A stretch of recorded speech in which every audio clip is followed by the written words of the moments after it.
안녕하세요. 저는 서울에 거주하고 있는 30대 중반 여성입니다. 제가 오늘 청취자 여러분들에게 들려드릴 사연은 추잡하게 빈대부투려다 된통당한 시댁과 남편놈의 이야기입니다. 본인 아들이 저지른 잘못은 생각 안 하고 제게 말도 안 되는 억지 부리다 큰 코 다친 시모의 이야기를 지금부터 시작할게요. 저는 부유한 집에서 태어나 평화롭게 컸습니다. 그러다 지인의 소개로 남편을 만나 결혼했죠. 당시 결혼 허락을 받을 때 친정 부모님의 반대가 심했습니다. 남편 집안 수준이 마음에 들지 않다고 하셨죠. 대체 왜 결혼을 반대하는 거야? 우리 서로 정말 사랑하고 평생 함께하고 싶은 사람이라니까? 아무리 사랑한다고 해도 어느 정도 집안 수준이 맞아야 하잖니. 우리 집안이랑 네가 데려온 남자 집안이랑 결이 맞냐고. 이건 조금 다른 수준이 아니고 아예 안 맞는다고. 상관없어. 집안 수준이 뭐가 중요해? 내가 좋다는데. 좋은 건 잠깐이야. 네가 지금 남자친구한테 단단히 빠져서 그런가 본데 시간 지나봐라. 나중에 능력 있고 집안 수준 맞는 남자랑 결혼할 걸 하고 후회한다니까? 그럴 일 없어. 내 마음은 확고해. 절대 변할 일 없다고. 그러니까 허락해줘. 이 사람 아니면 나 죽어도 결혼 안 하고 혼자 늙어 죽을 거야. 죽어도 좋을 만큼 사랑해서 꼭 결혼하고 싶었습니다. 그래서 반대하는 부모님을 날마다 졸랐어요. 부모님은 집안끼리의 만남이니 어느 정도 결이 맞아야 한다고 계속 반대하셨지만 자식 이기는 부모가 어디 있을까요? 결국 두 손 두 발 다 들고 우리 결혼을 허락해 주셨습니다. 시어머니는 부잣집 딸이란 말에 얼른 결혼을 허락하셨어요. 내가 뭐 이야기 듣고 말고 할 것도 없다. 바로 찬성! 난 너희들 결혼하는 거 적극 찬성이야. 앞으로 우리 집 며느리로서 최선을 다하고 우리 아들 잘 부탁한다. 시모는 제 외모, 성격 이런 거 일절 상관하지 않으셨어요. 그저 돈 많은 집안의 딸이란 말에 환히 웃으며 결혼을 허락하셨어요. 친정 부모님의 반대를 넘어서니 결혼 준비는 일사천리로 진행되었습니다. 우리는 원하던 결혼에 골인했고 정말 남부럽지 않은 신혼생활을 보냈죠. 시모만 아니면 말입니다. 세아가, 내 친구 며느리는 시어머니 외모를 그렇게 신경 써준다더라. 요즘 며느리들은 젊어서 보는 안목이 좋은지 내 친구를 머리부터 발끝까지 싹 바꿔줬어. 아니, 무슨 짓을 했는지 나보다 더 늙어 보였는데 이제는 내가 제일 늙어 보이는 거 있지? 그럴 리가요. 어머님 지금도 매우 젊으신데 그래서 부러우셨어요? 당연히 부럽지. 내가 며느리가 없는 것도 아니고 이렇게 버젓이 눈뜨고 살아있는데. 더군다나 우리 며느리가 보통 며느리야? 부잣집 며느리라고. 그래서 내가 큰 소리 쳐놨어. 우리 며느리는 돈이 많아서 날 고급스럽게 바꿔놓을 거라고. 시모는 제가 돈이 많은 부잣집 딸인 걸 참으로 좋아했습니다. 그래서 틈만 나면 제게 이거 사달라 저거 사달라 조르기 일쑤였어요. 시모 말대로 저는 능력도 있고 친정집이 잘 살아서 돈이 아깝다거나 하지는 않았어요. 다만 너무 노골적으로 저를 이용해 먹는 것 같아서 기분이 조금 불쾌할 뿐이었죠. 하루는 시모가 제게 용돈이 필요하다며 우는 소리를 해대기 시작했습니다.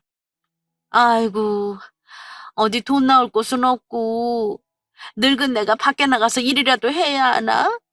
아휴, 이럴 때 자식들이 용돈 좀 챙겨주면 얼마나 좋아. 나는 겨우 아들 하나인데 불효 막심한 놈. 결혼하더니 용돈 주는 것도 시원찮고 이 어미를 나 몰라라 하네. 아이고, 그저 늙으면 죽어야지. 뭐 내가 얼른 죽어야 자식이랑 며느리가 편한 것을. 대놓고 저 들으라고 죽는 소리를 냈습니다. 그렇게 서운하면 본인 아들에게 이야기하면 될 일인데 참 웃기게도 저랑 시모 단둘이 있을 때만 저런 식으로 말했어요. 이쯤 되니 제게 용돈을 좀 챙겨달라고 시위하는 것 같아서 마지못해 돈을 담은 봉투를 건넸습니다. 어머니, 이거 받으세요. 어머, 이게 뭐냐? 용돈이요. 어머님 혼자 하시는 말씀 얼핏 들어보니까 용돈 필요하신 것 같아서요. 이걸로 필요하신 곳에 사용하세요. 아이고, 뭘 이런 걸 다. 그래, 고맙다. 이리 생각해서 용돈 주니 내가 잘 받을게. 다만, 이렇게 가끔 주는 용돈이라 참 서글프구나. 네? 아니, 솔직히 용돈을 뭐 자주 주는 것도 아니고 어쩌다가 한 번 주지 않니? 돈도 많은 애가. 이렇게 시어머니한테 신경 안 써도 되는 거야? 정말 서운하다, 얘. 아, 매달 용돈이 필요하시다는 말씀이신 거죠? 알겠어요, 어머니. 그러면 매달 챙겨드릴게요. 오늘 드린 만큼 챙겨드리면 될까요? 아니면 어머니께서 생각하신 액수라도 있으세요? 그걸 내가 어떻게 아니? 사람 마음이란 게 어떻게 똑같기만 하겠어? 매일 사고 싶은 게 다르고 누굴 만나서 얼마큼 쓸지 내가 알게 뭐야? 액수 딱 정했다가 돈이 모자라면 어떡해? 그럴 바에는 차라리 카드를 주는 게 낫지. 카드요? 그래, 카드. 요즘 며느리들은 그렇게 챙겨준다더라. 아이, 그러지 말고 너도 나한테 카드 하나 주는 게 어떠니? 너 돈 많으니까 카드 한도도 높은 거 아니야? 그렇긴 한데 그 정도로 많이 필요하신 거세요? 아니, 뭐 내가 매달 한도 꽉 채워서 쓰겠다는 게 아니야. 그냥 말이 그렇다는 거지. 설마 내가 생각 없이 며느리 카드 한도 꽉꽉 채우겠니? 한도만 잘 정해서 주면 내가 그 안에서 요리조리 잘 쓰지. 안 그래? 그래도 카드는 조금 돈을 주던 카드를 주던 상관없었습니다. 그저 제 돈을 빼먹으려고 궁리하는 게 꼴보기 싫어질 뿐이에요. 저는 또 그 궁리에 걸리고 싶지 않았습니다. 저를 무슨 며느리로 생각하는 게 아니라 돈 나오는 ATM 기계로 생각하는 것 같아서 정말 기분 나빴어요. 그래서 용돈이고 뭐고 확 다 잘라버릴까 하다가 문득 남편 생각이 났습니다. 우리 엄마 진짜 불쌍한 분이셔. 자기 집보다 우리 집은 엄청 가난했어. 뭐 지금도 그렇지만 아빠는 가장 노릇을 제대로 못하셨다. 밖에서 가끔 벌어오는 돈으로 우리 가족 생활하기에는 턱없이 부족했거든. 그래서 우리 엄마 정말 악착같이 생활하셨어. 그 와중에 나 힘들게 키우셨고 없는 살림이고 부족했지만 나 기죽이기 싫다고 본인 먹을 음식까지 줄여가면서 옷 사주고 신발 사주고 아직도 생각하면 내 마음이 참 아파. 그러니까 자기가 우리 엄마 좀 잘 챙겨주면 좋겠어. 엄마한테 자기 같은 딸이 있었다면 참 좋았을 텐데 무뚝뚝한 아들밖에 없어서 늘 죄송했거든. 나도 잘 챙겨드리겠지만 우리 엄마 좀 부탁해. 나도 장인 장모님께 친아들처럼 살갑게 굴게. 남편은 종종 힘들었던 예전 일을 꺼내며 제게 시모를 잘 부탁한다고 늘 말했습니다. 문득 그 말이 생각하니 제 성질대로 굴 수 없겠더라고요. 대체 사랑이 뭔지 저를 돈으로 아는 시모 앞에서 꼼짝할 수 없더군요. 왜? 내가 생각 없이 막 쓸까 봐? 아유, 우리 며느리는 돈도 많아서 그깟 카드 통 크게 줄 알았더니만 싫은가 보네. 이래서 있는 것들이 더하다고 하나 봐. 아유, 내가 며느리 눈치 보느라 체명에 못 살지, 못 살아. 알겠어요, 어머니. 카드 드릴게요. 단 한도는 150이에요. 그 이상은 못 올려드리고요. 괜찮으시죠? 어머, 어머, 괜찮다마다. 150만 원이 어디야? 아이고, 역시 우리 며느리. 어찌 이리 시어머니 마음을 잘 알아채니? 다른 집 며느리 하나 안 부럽다? 며느리한테 징징거려서 받아낸 카드지만 시모는 무척 기뻐했습니다. 그렇게 저는 카드를 준비해서 시모에게 건넸습니다. 시모는 신바람 나서 신나게 놀러 다니는 것 같았어요. 온종일 결제 문자로 핸드폰이 신나게 울렸으니 말이죠. 이 사실을 알게 된 남편은 정말 고맙다며 제게 더욱 잘하려는 게 보였습니다. 물론 저희 친정 부모님께도 살갑게 대했고요. 시모에게 카드를 준 건 탐탁치 않았지만 저와 친정 부모님께 잘하는 남편을 보니 마냥 나쁜 건 아니구나 싶더라고요. 그렇게 2달 정도 흘렀습니다. 제 카드를 잘 쓰고 다니던 시모가 우리 집에 찾아와서는 카드 한도를 더 올려달라고 하는 겁니다. 얘 새아가, 나 이렇게는 못 쓰겠어. 아무래도 안 되겠으니 한도 좀 더 올려다오. 아예 200으로 딱 떨어지게 올려주렴. 네? 200이요? 어머니, 제가 저번에 말씀드렸잖아요. 150 이상으로 못 올려드린다고요. 그때 어머님도 동의하셨으면서 200으로 올려달라고 하시면 안 되죠. 아이, 그때는 150이면 괜찮을 줄 알았지. 그런데 시간 지나면 지날수록 부족한 걸 어쩌냐? 솔직히 인제 와서 말하는 거지만 내가 만나는 사람이며 하는 모임이 얼마나 많은데 그걸로 가당키나 하겠어? 돈도 많은 애가 되게 째째하게 구는구나. 너한테 150만 원이나 200만 원이나 뭔 차이니? 어차피 푼돈일 텐데. 이왕 쓰는 김에 조금 더 쓴다고 큰일 나는 것도 아니잖니? 그러지 말고 200만 원 딱 맞춰서 카드 한도 올려주렴. 이번이 진짜 마지막이다. 내가 여기서 더 올려달란 말 절대 안 하마. 200만 원을 끝으로 다시는 올려달란 말 안 한다고 하지만 전혀 믿음이 안 갔습니다. 나중에는 200만 원도 모자란다고 올려달라고 징징거릴 거로 생각했어요. 예전 같으면 100만 원에 벌벌 떨던 시모였습니다. 저로 인해 차츰 돈의 맛을 알아가니 150만 원도 부족하다 느끼는 것이었죠. 모든 게 제 잘못이에요. 제가 시모 버릇을 잘못 들여놓았으니까요. 하지만 그걸 다 알면서도 시모 뜻에 따라줄 수밖에 없었습니다. 제가 싫은 기색을 내비치자 시모는 남편을 걸고 넘어지시더군요. 아이고, 하나뿐인 시어머니한테 고작 200만 원도 주기 싫은가 보네. 돈이 차고 넘치면서 어찌 저리 시어머니를 생각 안 하는지. 이걸 우리 아들이 아나 몰라. 내가 우리 아들한테 다 말해야겠어. 시어머니를 우습게 하는 며느리님이라고 말이야. 내 아들이 이걸 알면 참 속상해할 텐데. 어쩔 수 없지 뭐. 시모는 알고 있었습니다. 제가 유독 남편에게만큼은 약한 것을요. 남들이 보면 남편보다 제가 더 남편을 좋아하는 것 같다고 할 정도였습니다. 그러니 시모가 남편을 물고 늘어지면서 시위하더군요.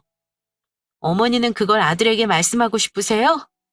그리고 제가 돈이 아까워서 이러는 게 아니라 솔직히 모르겠어요. 넌 돈이 많으니 앞으로 내가 해달라고 하는 거 다 해줘라라는 식으로 표현하시는 거 걱정돼요. 앞으로 점점 더 과해지실 걸 아니까요. 어머님 바람대로 한도 200만 원까지 올려드리겠지만 여기까지예요. 이 이상 요구하지 않으셨으면 좋겠어요. 그때는 어머님이 남편에게 이야기한다고 하셔도 절대 들어드리지 않을 거예요. 아이고, 그럼. 우리 대단한 며느리 덕에 매달 꽁으로 200만 원씩 쓸 수 있는 게 어디니? 이거보다 더한 요구는 없을 거다. 그럼 난 이만 가볼게. 아이, 눈치 없이 너무 오래 있었네. 남편은 제가 이 정도로 시모를 챙기고 있다는 걸 모르고 있었습니다. 호구같이 시모에게 계속 돈을 뜯기면서도 혹시라도 남편이 알게 되면 제게 미안해할까봐 내색하지 않았어요. 시모가 얄미웠지만 남편이 시모를 얼마나 생각하고 있는지 알기 때문에 제가 해드릴 수 있는 건 해드리는 게 도리라고 생각했죠. 이렇게 저는 제 나름대로 아내로서 며느리로서 최선을 다하고 있었습니다. 그러던 어느 날 부쩍 야근이며 출장이 많아진 남편이 주말에도 지방으로 출장을 가야 한다고 하더라고요. 남편 없이 홀로 외롭게 집에서 시간을 보내고 있는데 늦은 저녁 낯선 번호로 여러 번 전화가 와 있더군요. 부재중 기록을 보고 누굴까 싶어서 궁금한 마음에 전화를 걸었습니다. 여보세요? 아, 이제 전화하시면 어떡해요? 제가 전화를 몇 번이나 했는데. 아, 제가 핸드폰을 이제 봐서요. 실례지만 무슨 일이시죠? 당장 차 좀 빼주세요. 제가 지금 당장 나가봐야 하는데 사모님 차가 제 차를 막고 있어서 나갈 수가 없어요. 30분째 발이 묶였다고요. 네? 차요? 차란 말에 순간 아침 일이 생각났습니다. 남편은 출장을 가려고 나가다 말고 제게 차키를 찾으며 차를 빌려달라고 했어요. 자기야, 나 자기 차 좀 빌려갈게. 내 차? 자기 차는 어쩌고? 아이, 내 차 센터에 맡겼어. 저번에 접촉사고 나서 맡겼잖아. 이번 주 안에 출고된다고 하더니 다음 주를 미뤄졌네. 나 출장 가야 하니까 자기 차 끌고 가려고. 회사 차는 승차감도 별로고 장거리 운전할 때 허리가 너무 아파서. 자기 차 가지고 가도 되지? 자기 주말에 어디 갈 일 없다며? 그래. 알겠어. 내 차 가지고 가. 저는 아침에 가방에서 차키를 꺼내 남편에게 건넸던 게 생각났습니다. 남편이 어디다 이중주차를 했나 생각했죠. 이거 죄송해서 어쩌죠? 그 차는 제 차가 맞는데 제 남편이 출장 간다고 끌고 간 차예요. 제가 남편 번호 알려드릴 테니까 이쪽으로 한번 전화해 보실래요? 아, 이거 참 시간도 없는데. 알겠습니다. 바로 번호 보내주세요. 저는 전화를 끊고 서둘러 남편 번호를 보냈어요. 그리고 다시 볼일을 보는데 몇십 분 후 또 전화가 왔습니다. 아까 차 빼달라는 사람인데요. 아무리 전화해도 안 받아요. 저 지금 당장 나가야 하는데 어쩔 겁니까? 예? 아니, 이중주차를 했으면 전화를 잘 받아야지. 이게 뭐 하는 거냐고요. 지금 내가 그쪽들 때문에 얼마나 시간 낭비한 줄 알아요? 어머, 죄송해요. 저희 남편이 출장 가서 일하는 중이라 전화를 못 받나 봐요. 죄송해서 어쩌죠? 거리가 가까우면 저라도 가볼 텐데 거기 지방이잖아요. 제가 갈 수도 없고 정말 죄송해요. 지방이요? 무슨 소리예요? 여기 지금 서울인데. 네? 서울이요? 그럴 리가요. 남편이 분명 지방으로 멀리 출장 간다고 했는데. 남편분이 거짓말을 했든 뭔가 일이 생겼든 잘 모르겠지만 여긴 서울이라고요. 내가 사는 집 위치도 모를까. 그리고 무슨 출장을 아파트로 옵니까? 아파트요? 차를 빼달라고 전화한 사람의 위치가 서울이란 말에 이게 무슨 일인가 놀랐습니다. 남편은 분명 지방으로 출장을 간다고 했으니 말이죠. 더군다나 자세한 위치를 들어보니 우리 집과 그리 멀지도 않더군요. 남편은 계속해서 전화를 안 받고 뭔가 잘못되었다는 생각에 제가 서둘러 간다고 했어요. 저는 얼른 택시를 잡아 타고 제 차가 있는 곳으로 갔습니다. 도착하니 정말 아파트 단지 안에 제 차가 주차되어 있더군요. 제 차 앞에는 제게 전화한 사람과 경비 아저씨가 서 있었어요. 안녕하세요. 제가 이 차 주인이에요. 보조차 키가 있으니 얼른 빼드릴게요. 죄송합니다. 저는 우선 급히 제 차에 시동을 걸어 차를 빼드렸습니다. 오랫동안 남편과 저로 인해 오래 기다리게 한 그분께 죄송하다고 연신 고개를 숙였죠. 그리고 옆에 있는 경비 아저씨께 제 차에 관해 물어봤습니다. 이 차 제 차예요. 저희 남편이 타고 나간 건데 이 차 몇 동 몇 호라고 말하고 들어왔나요? 택시 타고 들어올 때 보니까 외부 차량은 몇 동 몇 호인지 손님인지 적으시더라고요. 아이, 안 그래도 알아놨죠. 이 차 때문에 차가 못 나간다고 아파트 주민이 난리치는 바람에 이 차가 205동 1502호네요. 3시쯤 들어왔고요. 아, 그래요?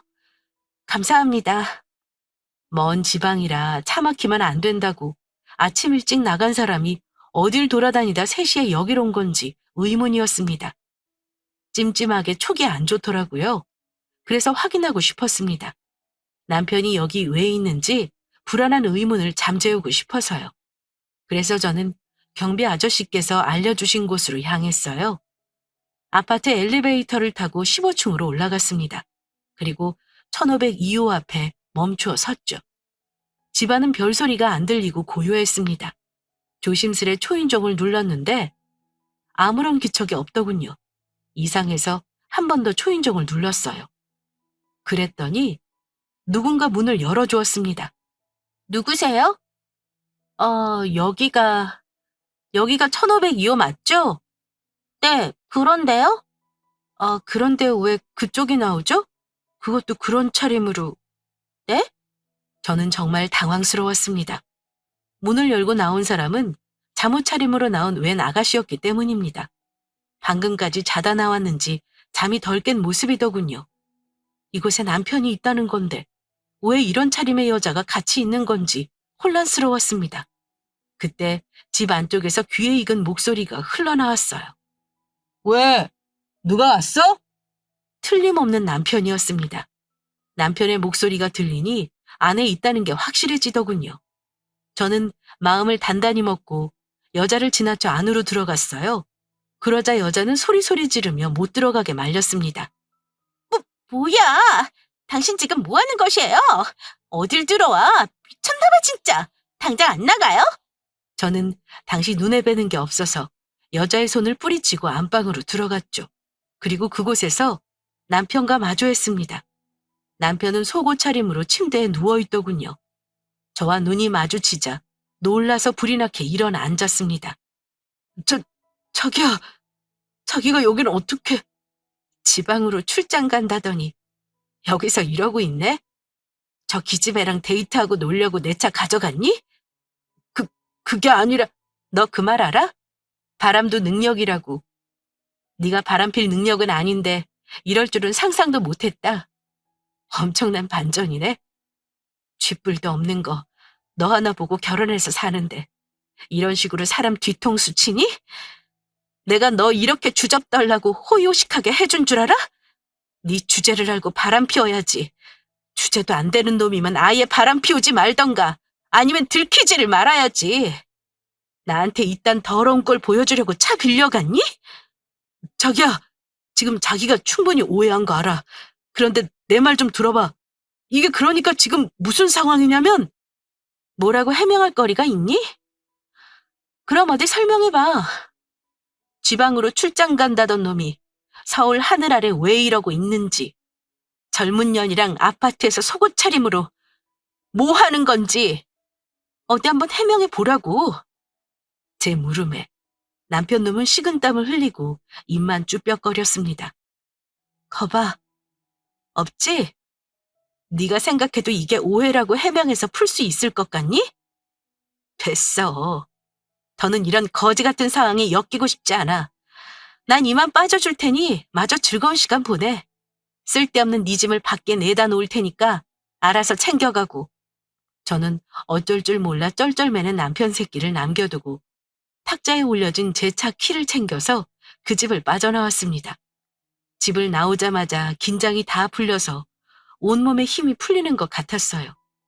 왈칵 쏟아지는 눈물을 뒤로하고 차문을 열려고 하는데 그때 뒤에서 저를 부르는 남편놈의 목소리가 들리더군요. 저는 돌아보지 않고 바로 차문을 열고 탔습니다. 그리고 집에 가는 내내 미친 여자처럼 펑펑 울다 집에 도착했어요. 소파에 겨우 지친 몸을 눕히는데 누군가 초인종을 누르더군요. 누군가 싶어 모니터를 확인하니 시모였습니다. 상대할 기분이 아니지만 남편 새끼가 그새 시모에게 연락했나 싶어 문을 열어줬습니다. 어쩐 일이세요? 나 마침 집에 있었구나. 중요하게 할 말이 있어서 들렸다. 그런데 너 우니? 시모는 아무것도 모른다는 표정으로 우는 제 얼굴을 빤히 쳐다봤습니다. 아무래도 남편 새끼가 연락해서 온 건 아닌 듯 했어요. 이 상황에 카드 한도 올려달라고 하기만 해봐라 하고 잔뜩 벼르며 눈물을 훔쳤습니다. 아니에요. 말씀하세요. 중요하게 할 말 있으시다면서요? 아, 그래. 그럼 이야기하마. 너 우리 집 와봐서 잘 알지? 보시다시피 우리 집이 너무 낡기도 하고 그래서 이사를 해야 할 것 같다. 마침 이 동네에 괜찮은 매물이 나와서 방금 계약금 넣고 오는 길이야. 그런데 그 집 사람은 돈이 조금 부족하구나. 네가 빌려주면 좋겠는데. 너희 집 잘 사니까 친정에 잘 말해서 돈 좀 빌려주렴. 딱 5억이면 된다. 뭐라고요? 5억? 그래, 5억. 너희한테는 5억 정도 쉽게 만들 수 있잖니? 그렇지. 당장 전화해서 잘 말씀드리고 다음 주까지 부탁하마. 기껏 해봐야 카드 한도 올려달라고 왔겠지 싶었는데 이건 뭐 서프라이즈를 넘어섰더군요. 아들이나 그 어미나 저한테 아주 큰 빅엿을 먹이려고 작정한 사람들이었습니다. 안 그래도 남편 놈 일로 속에서 천불이 날 것 같은데 시모가 기름까지 탈탈 부어주니 결국 폭발하고 말았어요. 5억 같은 소리 잘도 하시네요. 어머님, 언제 저한테 돈 맡겼어요? 해준 거 하나도 없으면서 뭘 그렇게 당당하게 5억을 달라고 해요? 뻔뻔하고 생각 없는 게 어머님 아들이 어머님을 쏙 빼닮았네요. 빌려줄 돈 없으니까 그만 돌아가세요. 뭐, 뭐야? 아니 얘가 뭘 잘못 먹었나? 어디 시어머니한테 그런 식으로 말해? 너 미쳤냐? 시어머니가 돈 빌려달라니까 그렇게 우습디? 이제 보니 너 나한테 5억 빌려주기 싫어서 이러는 거지? 못된 것. 돈도 많은 게 그깟 돈으로 시어머니를 우습게 여겨? 너 그동안 내가 편하게 대해줬더니 무서운 시어머니 맛이 뭔지 모르는구나. 네, 맞아요. 우스워요. 그렇다고 돈 없는 사람을 우습게 보는 건 아니에요. 저는 돈 많은 며느리니까 본인 돈이라 생각하며 아들 팔아먹는 어머니가 우스운 거예요. 무서울 것도 하나 없고요. 솔직히 말하면 그동안 어머니께 돈을 준 건 다 남편을 위해서 한 짓이었다고요.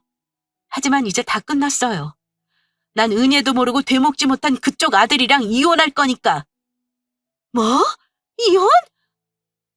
내가 고작 돈 5억 좀 해달라고 했다고 지금 시위하는 거냐? 이따위 일로 이혼까지 들먹이는 거 보니 네가 보통 싸가지 없는 게 아니구나. 내가 이럴 줄 알았어. 있는 년이 더한다더니 나한테 5억 빌려주기 싫어서 멀쩡한 남편 버린다고 하는 것 좀 봐. 이 천하의 못된 년. 네가 이렇게 되바라진 걸 하늘이 알고 내가 아는데 순순히 이혼당하게 둘 것 같아? 네가 얼마나 못된 년인지 내가 다 소문낼 거야. 이혼도 네가 먼저 하자고 했으니 네가 다 책임져라. 위자료랑 정신적 피해 보상금까지 두둑히 얹어서 우리 아들 앞길 보상하란 말이야. 어처구니 없는 시모의 말에 웃음이 다 나왔습니다. 본인 아들이 무슨 짓을 저질렀는지 하나도 모르고 기세등등에 있는 꼴이 마냥 웃겼거든요. 참 하나만 알고 둘은 모르네. 어머니, 제가 괜히 이혼하자고 하는 것 같아요? 정말 그깟 5억이 없어서 이혼한다고 하는 줄 아냐고요. 없는 사람이야 돈 5억에 목숨 걸고 연연하겠지만 있는 사람들은 안 그래요. 돈 5억? 우습다고요. 난 돈 때문에 이혼하는 게 아니에요. 이게 다 당신 아들 때문이라고요. 왜 아무 잘못도 없는 우리 아들을 걸고 넘어지냐? 왜? 괜히 할 말 없으니까 죄 없는 아들한테 뒤집어 씌우려고 하지 마라. 그냥 사실대로 말해. 돈 5억 주기 싫어서 억지 부리는 거라고. 시모는 제 말을 못 믿겠다며 본인 아들 편을 들고 섰습니다. 그때였어요. 호랑이도 제 말하면 온다더니 남편 새끼가 제 눈치를 보며 슬금슬금 집에 들어오더군요. 엄마도 있었네? 마침 잘 왔다. 아니 글쎄 얘가 너랑 이혼한다고 하지 뭐냐? 내가 5억 좀 빌려달라고 했더니 그거 주기 싫어서 이혼한다는 소리를 내뱉더구나. 그러면서 죄 없는 네 핑계를 대며 다 너 때문이라고 떠들어대는데 나 참 기가 차서. 엄마, 나 때문에 이혼한다는 거 맞아? 뭐? 아니 네가 뭘 잘못했다고 너 때문에 이혼해? 괜히 여기서 네 아내 편들어줄 것 없어. 천연이 돈 많고 기도해서 네가 꽉 잡혀 사는 건 내가 진작 알고 있었어. 그런데 이 녀석아, 여기서까지 네 마누라 편드는 건 아니지. 엄마 제발 그만해. 내가 잘못해서 이혼하자고 하는 거라니까. 네가 뭘 잘못했다고. 그래, 돈 없이 태어난 게 뭔 죄라고. 너 어디 뚫린 입으로 한번 말해봐라. 우리 아들이 뭔 잘못을 했는데? 그렇게 본인 얼굴에 침 뱉고 싶다면 말하죠. 제가 방금 어디 다녀왔게요? 바로 어머니 잘난 아들이 바람 피운 현장에 다녀왔어요. 저한테는 지방 출장 간다고 하더니 젊은 여자랑 침대에서 바람 피우고 있더라고요. 저는 어머니 아들이 이런 재능이 있는 줄 몰랐네요. 천연덕스럽게 지방으로 출장 간다고 거짓말을 참 잘하더라고요. 배우해도 되겠어요? 미친놈이. 마누라 두 눈 시퍼렇게 뜨고 이렇게 살아있는데 바람을 피워? 그럼 걸리지를 말던가. 왜 이중주차를 해서 나한테 전화 오게 만드냐고.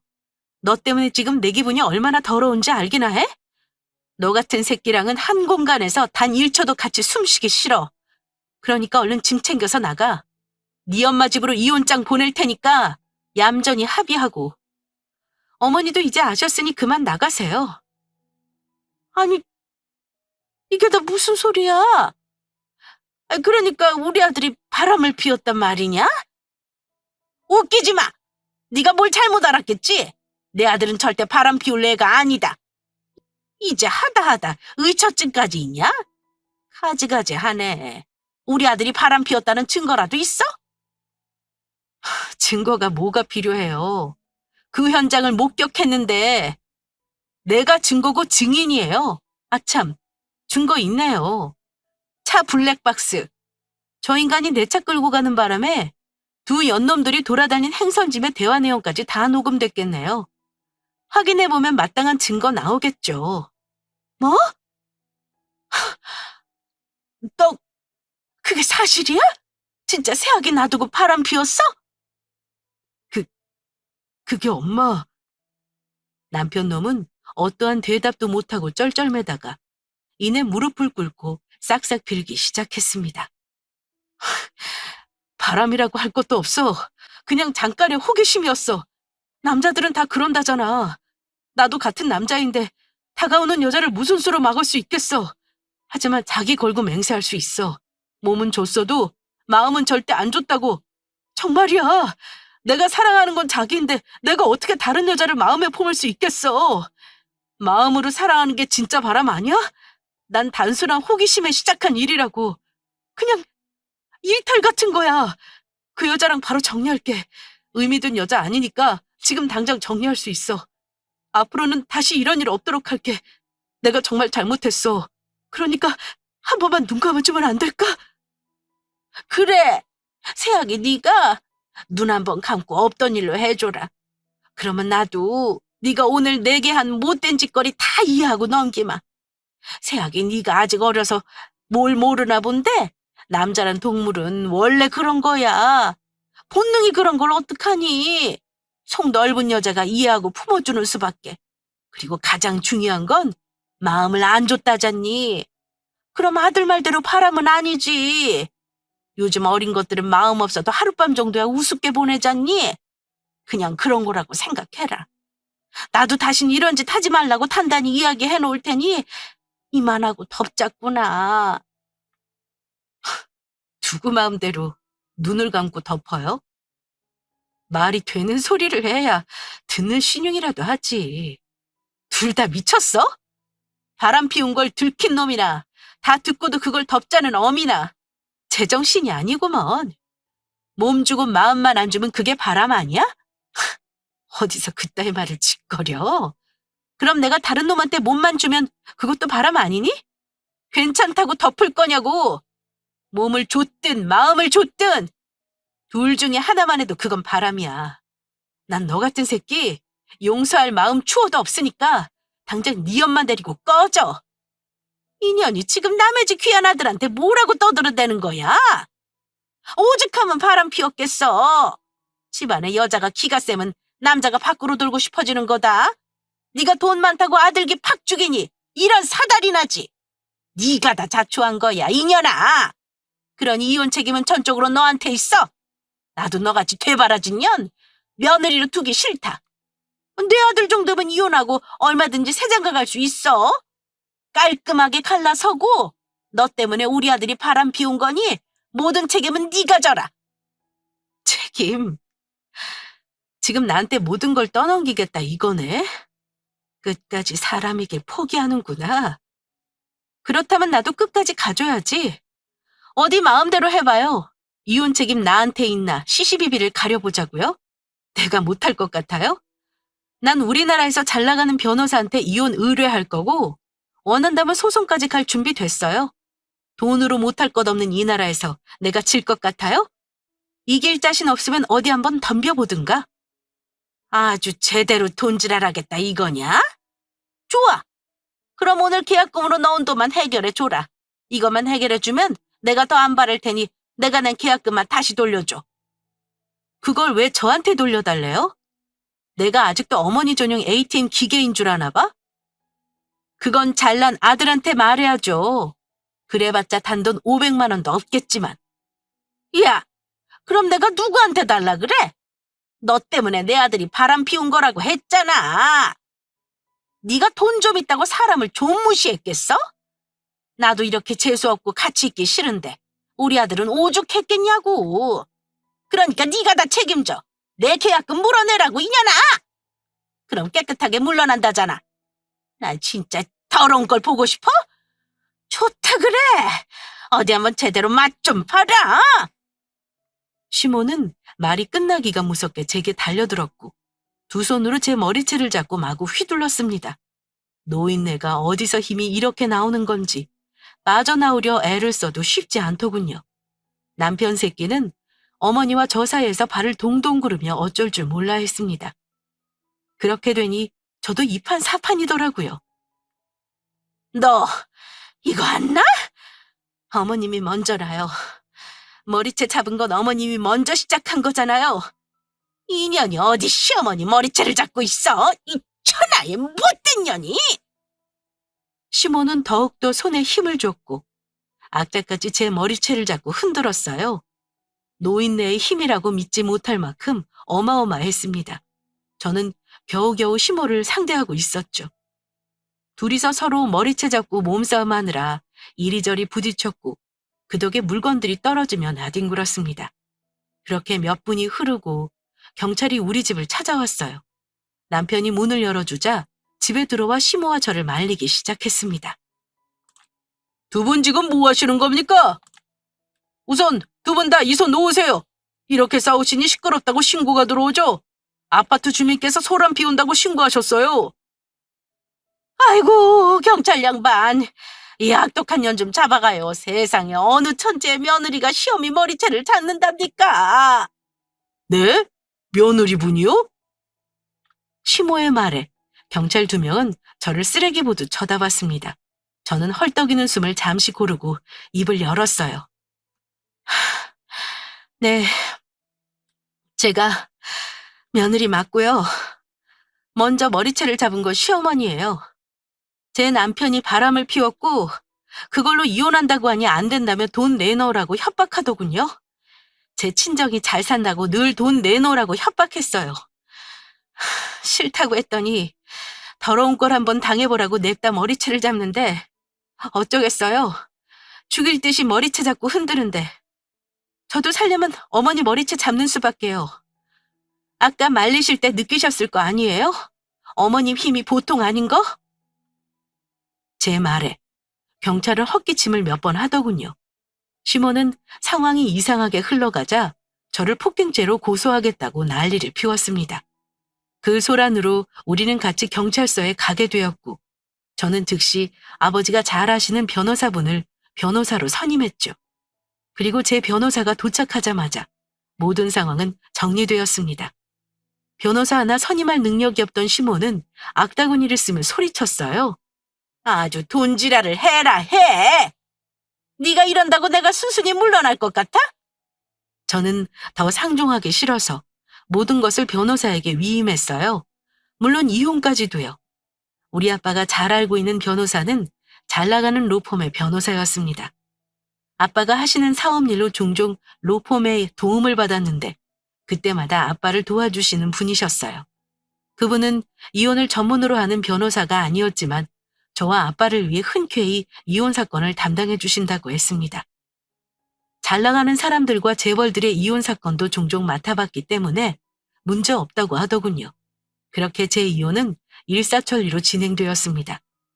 모든 책임이 남편에게 있다는 결과가 나오자 인정할 수 없다며 시몬은 난리를 쳤어요. 그러나 남편 놈은 다시 한번 무릎 꿇고 울고불고 난리를 쳤습니다.